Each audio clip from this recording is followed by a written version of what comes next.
Olá pessoal do nono ano, tudo bem com vocês? Aqui quem fala é o professor Rubens Leal de Geografia, o novo professor de vocês na verdade. Inicialmente dizer que estou ansioso para conhecê-los pessoalmente, Mas por conta de todas as recomendações da Organização Mundial da Saúde, por conta dessa expansão do Covid-19, por esse momento de quarentena nós ainda nos encontraremos aqui, Através do sistema online. Mas em breve, se Deus quiser, eu posso estar pessoalmente com vocês. Dizer que minha tarefa ela não é fácil. É uma tarefa árdua, porque é a tarefa de substituir o professor Dedé Luiz, que esteve com vocês durante toda essa jornada do Ensino Fundamental 2. Mas dizer que eu sou um homem de desafios e quero agora aprender e caminhar junto com vocês, Estive com o professor Dedé Luiz no dia de ontem, ele me passou o conteúdo e a parte que nós começaremos nas videoaulas de hoje é a parte de Geografia da Unidade 2, que faz referência à globalização. Essa unidade 2 ela é dividida em 4 temas, E nesse primeiro momento nós faremos o tema 1, globalização econômica. Professor Rubens, o que é a globalização? A globalização, na verdade, pessoal, é um fenômeno econômico e comercial muito abrangente no mundo atual e que nós vivenciamos no dia a dia, Nós veremos ao decorrer dessas aulas, dessas videoaulas, que a globalização ela faz parte do nosso dia a dia, inclusive esse processo que nós estamos vivenciando agora dessas videoaulas. Em outros momentos isso não seria possível. E hoje há essa interação, embora não seja física, mas vocês estão tendo a reposição dos conteúdos, de forma dinâmica aqui, pelas redes sociais, pela mídia, através do projeto online. Isso só foi possível por conta do processo de globalização, que obviamente envolve uma série de mecanismos que nós trabalharemos ao longo dessa unidade 2. Professor Rubens, quais as fases da globalização? A globalização, na verdade, segundo os geógrafos, ela envolve 4 fases. A primeira fase do processo de globalização ocorreu lá entre os séculos XV e XVI, na expansão marítimo-comercial, quando há integração comercial entre 4 continentes à época: Europa, África, Ásia e o recém-descoberto continente americano. Ali teria sido a primeira fase onde o comércio se tornou global, onde as caravelas, as embarcações, elas transportavam mercadorias entre os continentes. Então é a primeira integração global, primeiro processo de globalização, a primeira fase da globalização estaria constituída ali, entre os séculos XV e XVI, o processo de expansão marítima, as grandes navegações. A segunda fase do processo de globalização ocorreu por volta do século XVIII e XIX, com a Revolução Industrial, que trouxe um novo projeto capitalista. O projeto capitalista, que era o comercial até então, passa a ser também um industrial. Esse projeto industrial levou indústrias ao mundo todo, e isso proporcionou uma nova fase da globalização, a chegada das empresas multinacionais, transnacionais, a várias partes do mundo. Essa é a segunda fase do processo. A terceira fase do processo de globalização ocorreu na metade do século passado, no século XX, após a Segunda Guerra Mundial. E qual é a grande característica dessa terceira fase? A formação dos primeiros blocos econômicos regionais, a primeira integração econômica entre países, entre comércios, na ideia de dinamizar a compra e venda de mercadorias entre as nações. E, por fim, a quarta fase do processo de globalização, que é a fase atual, que teve início agora nos anos 90, após a Guerra Fria, que chegou ao atual estágio, com essas transformações rápidas, repentinas, Vivenciem no dia a dia de vocês. Vocês percebem, por exemplo, que um celular de última geração hoje, daqui a 6 meses ele já está ultrapassado, porque veio uma nova versão. Vocês percebem que todos os eletroeletrônicos hoje eles ganham praticidade, dinamismo. E isso é inerente à quarta fase do processo de globalização, essas transformações rápidas, contínuas, que nós vivenciamos no nosso cotidiano. Então nós vamos traçar todo esse processo ao longo dessas videoaulas que nós iniciaremos agora. Estamos iniciando agora. Vamos para as características do processo de globalização? Professor Rubens, quais são as principais características? Eu enumeraria essas 3. E é justamente as 3 características que estão no livro didático de vocês, referentes à unidade 2, ao tema 1. A primeira característica do processo de globalização é a intensificação dos fluxos internacionais. Perceba um detalhe, o maior exemplo dessa intensificação dos fluxos internacionais é o Covid-19. Vocês sabem muito bem, não se trata de outra coisa no mundo atual, que essa pandemia não começou uma pandemia, ela começou apenas um surto na China, e que logo se expandiu por todo o continente chinês, e aí se tornou uma epidemia e que chegou ao mundo todo, se tornando uma pandemia, uma virose, um vírus de escala planetária. Toda, demia doença, a doença que envolveu todo o planeta. Por que essa doença surgida em setembro do ano passado na China chegou ao mundo de modo tão devastador. Isso deve-se também a essa intensificação dos fluxos internacionais. Hoje em dia as pessoas transitam mais rapidamente entre os países e continentes, através de navios e principalmente de aviões, e terminam carregando algumas enfermidades de uma área para outra. Mas a globalização não é isso ruim. Esse fluxo internacional que se intensificou é também um fluxo de mercadorias, de serviços. Vamos dar exemplo. Hoje você entra num site e você compra do conforto de sua casa, né? Você não precisa ir à loja física para comprar determinado produto. Um aparelho celular, um par de tênis, uma camisa de marca. Você pode adentrar qualquer ambiente virtual de qualquer loja no Brasil ou no mundo e fazer a compra online. Essa é uma intensificação dos fluxos internacionais de mercadorias. Como também pode haver uma intensificação internacional dos fluxos de serviços. Você pode viajar o mundo todo hoje. Você pode, por exemplo, tomar café em São Paulo e almoçar em Nova York. E jantar em Londres. Você pode cadastrar uma rede hoteleira em Cancún, no México, antes da viagem. Você entra no site daquele hotel e já faz a reserva. Para quando a viagem ocorrer, você já está com tudo pré-estabelecido para você. E isso tudo diz respeito ao processo da intensificação dos fluxos internacionais. Então, eu repito, esses fluxos internacionais eles se intensificaram porque hoje está tudo mais fácil, tudo mais rápido. Há uma fluidez nas coisas. A segunda característica desse processo é a difusão de informações. E aí é necessário que haja cuidado. Vocês que são aí jovens, adolescentes, essa difusão de informações ela tem que ser muito cautelosa. A globalização trouxe, principalmente com a internet, uma gama, com as redes sociais, uma gama de informações. E onde deve haver o cuidado? É que essas informações elas podem ser benéficas. Hoje você tem o mundo na tela do seu celular, na tela do seu notebook. Lá você assiste videoaulas, lá você baixa documentários, lá você assiste N filmes, lá você consegue adentrar sites de jornais conceituados, de revistas famosas. Você se informa ali. E onde está o problema nisso? O primeiro problema são as fake news.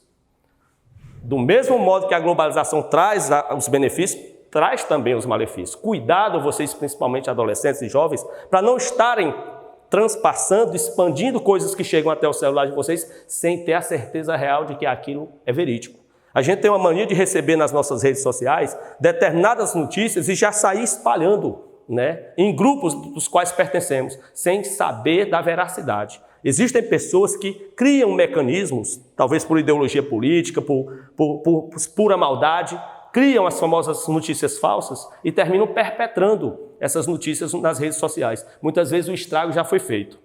Outro problema, além das fake news, obviamente são crimes cibernéticos, né? A exposição da vida íntima das pessoas, a questão da pedofilia pela internet, tráfico internacional que é realizado ali, tráfico de drogas, de armas. Esses ambientes obscuros da internet, vocês lembram muito bem daquele caso daqueles jovens no ano passado que adentraram uma escola lá no interior de São Paulo e assassinaram uma série de crianças e que eles tinham acesso a esses conteúdos, né, a esses sites proibidos, onde eles trocavam informações com pessoas do mundo todo que tinham os mesmos viés ideológicos de promoção de atentados como eles. Então, na verdade, essa difusão de informações ela tem que ser cautelosa. As redes sociais promovidas pelo processo de globalização, elas são muito benéficas, desde que a gente saiba utilizá-las com cautela e responsabilidade. Não à toa, muitos pais ficam sempre vigilantes naquilo que os filhos estão fazendo nas redes sociais.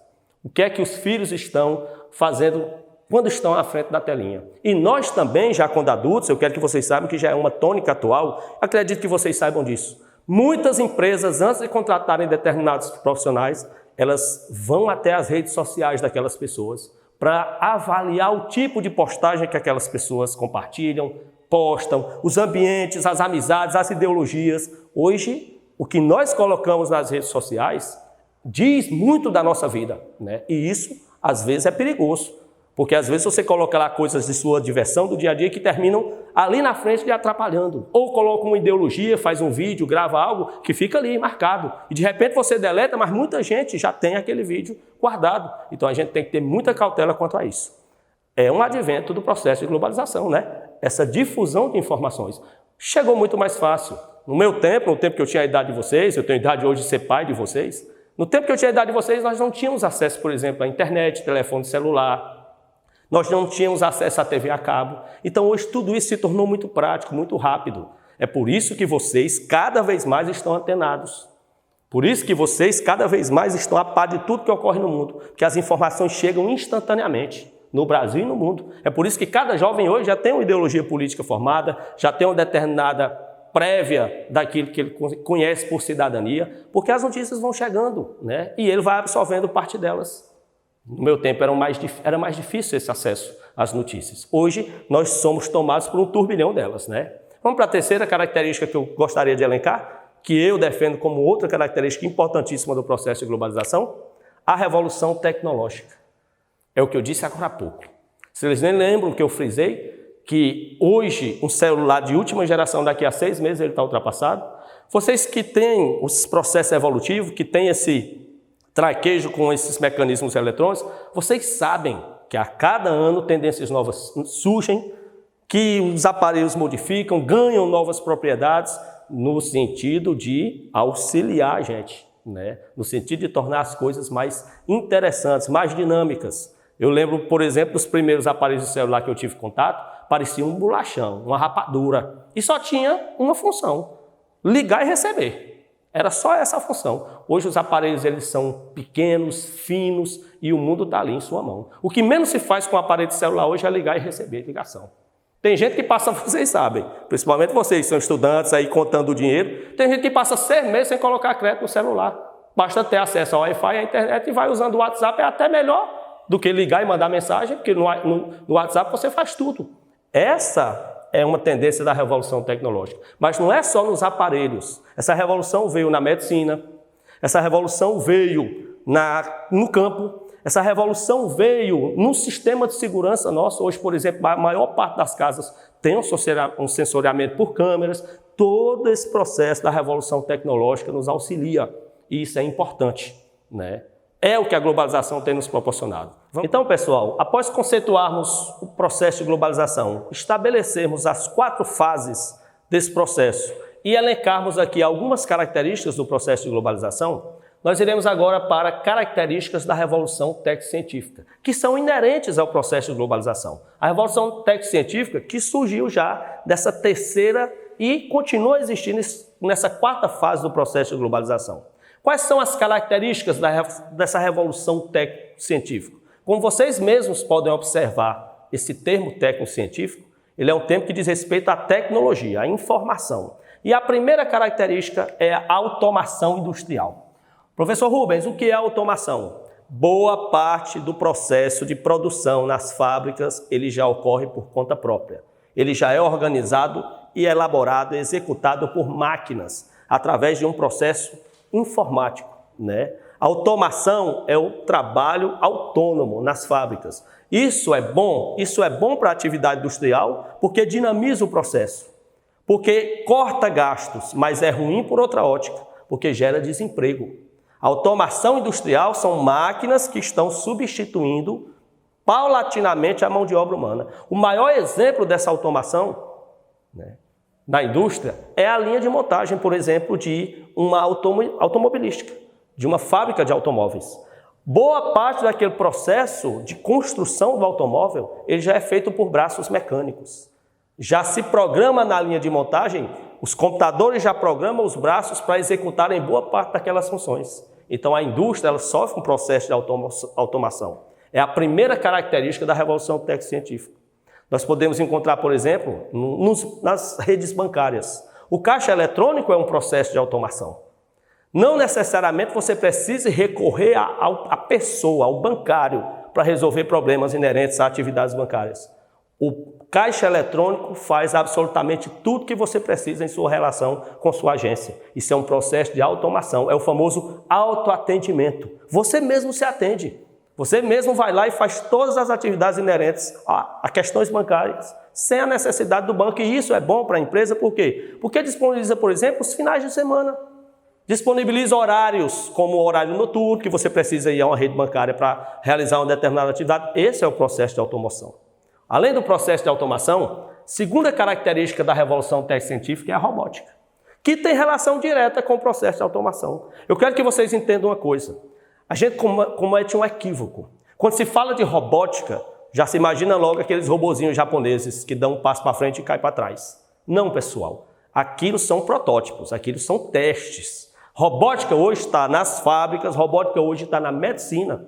Boa parte de cirurgias complexas que exigem precisão já são feitas por braços mecânicos. Vocês sabem que o homem, ele é falho. O homem ele tem sensações. Então, o médico, ao fazer cirurgias complexas, dependendo de como está o seu estado de nervos, ele pode ficar trêmulo. E isso, numa cirurgia delicada, pode fazer toda a diferença. Ou, às vezes, ele tem problemas externos àquela sala de cirurgia que ele está trazendo para o ambiente e que lhe fogem à cabeça. Então, boa parte das cirurgias hoje, elas podem ser feitas com braços mecânicos. São cirurgias mais concisas, mais precisas. Né? Esse é o processo de robótica. A robótica ela é importantíssima. Ela vai muito além do que aqueles simples robozinhos que você vê nos noticiários. A terceira característica da revolução tecnocientífica é a biotecnologia. Como o próprio nome diz, bio é vida, a tecnologia a serviço da vida. E aí eu elenco 3 características da biotecnologia. A primeira delas é a engenharia genética. Vocês sabem, por exemplo, que muitos casais hoje que têm problemas para terem filhos naturalmente recorrem à engenharia genética. A inseminação artificial é a medicina a serviço da vida. O que mais existe por aí são laboratórios de engenharia genética, proporcionando a casais que naturalmente dificilmente teriam condições de ter família, de ter filhos, o direito de tê-los, né? Essa engenharia genética, ela começou a se desenvolver já nos anos 60. Nos anos 60, o mundo conhecia seus primeiros bebês feitos em inseminação artificial, vulgarmente conhecidos como bebês de proveta, você sabe, né? Esse é o processo inicial, o processo 1. Mas eu disse que são 3 processos da biotecnologia. Além da engenharia genética, tem também a transgenia, a alteração de alimentos em laboratório, a partir de sua semente. A transgenia chega hoje na produção de soja e milho, por exemplo, para eliminar vetores de pragas, para multiplicar a produção. Hoje você sabe, por exemplo, que nós temos uva aqui no semiárido nordestino sem semente, produzida a partir de uma análise, de um estudo da Embrapa do Vale do São Francisco, lá em Petrolina. Na Feira Livre de Pix você encontra em qualquer barraca uva sem semente. Aquilo é um processo de transgenia, é um processo de alteração genética da fruta. Do mesmo modo, a Embrapa de Campina Grande desenvolveu no projeto da transgenia o algodão colorido. Vocês sabem que um dos processos que mais degradam o meio ambiente é tingir algodão, é colorir o algodão, porque ele naturalmente é branco. E aí na indústria, quando ele vai ser tingido, gera muitos resíduos. E aí a Embrapa de Campina Grande desenvolveu na biotecnologia, né, uma forma de destinar a semente do algodão para que ele já nasça colorida. E eles destinam até a cor. Então é muito comum você ver naquela região da Paraíba um cultivo inteiro de algodão rosa, um cultivo inteiro de algodão azul. Ele já é modificado. Isso chama-se transgenia, produtos transgênicos. E a outra que estabelece o processo de biotecnologia é a zootecnia. É a engenharia genética ligada para animais. Vocês sabem também, por exemplo, que há muitas raças famosas de animais, elas são alteradas em laboratório.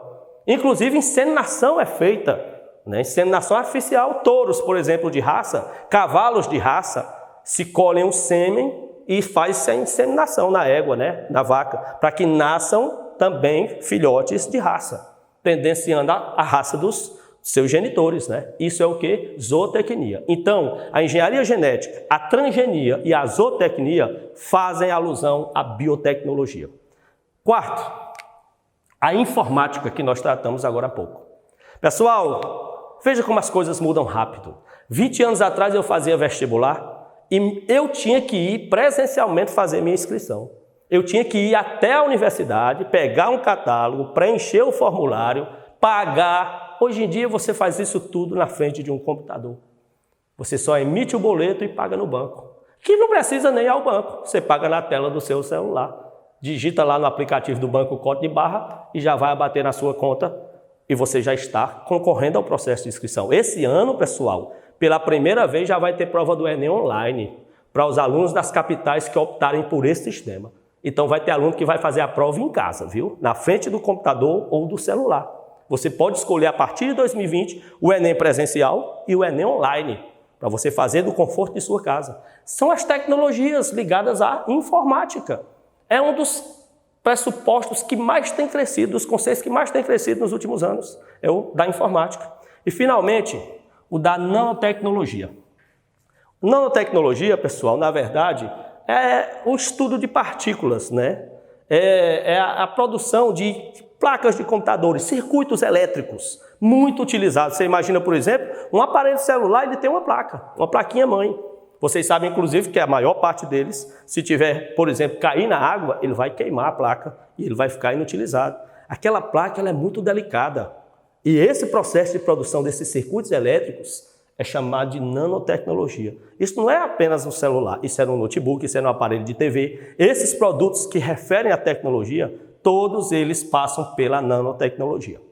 E, finalmente, para nós encerrarmos a nossa aula, o mercado global atual. Quais são as características desse mercado global atual? A formação de blocos econômicos regionais. Posteriormente, nós trataremos dos principais blocos do mundo, mas já vou antecipar alguns, rapidamente.